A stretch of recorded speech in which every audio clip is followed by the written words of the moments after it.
Des fois, j'ai des gorgées de vin qui valent à peu près 800 pièces la gorgée dans la bouche. Je suis capable de recracher. Moi, j'ai décidé d'arrêter de boire. Je refuse.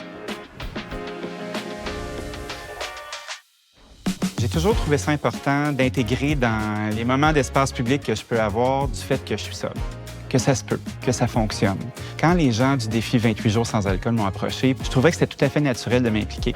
En restauration, j'ai remarqué que quand on fait la fête, quand c'est festif dans ton resto, tu attires une certaine clientèle. Mais pour que ça fonctionne, il faut que tu fasses la fête toi aussi. Quand j'ai arrêté de boire, quand j'ai arrêté de consommer il y a une dizaine d'années maintenant, ça a changé mon profil de clientèle, puis avec le temps, ça a changé la façon dont je fais des affaires, puis les établissements que je choisis d'ouvrir.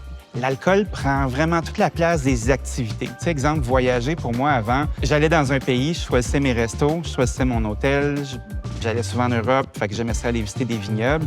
Mais toute ma run de voyage était basée sur la boisson, aller manger, prendre des petits drinks au travers, tout ça sous un parapluie culturel. Quand t'enlèves cette fonction-là, pour moi, je me suis rendu compte qu'il restait plus grand-chose. Il restait plus mes amis de brosse.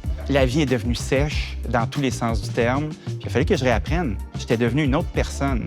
Puis petit à petit, je me suis rebâti. Est-ce que je suis aussi rigolo qu'avant? Je pense pas. Est-ce que je suis aussi sombre qu'avant? Vraiment pas.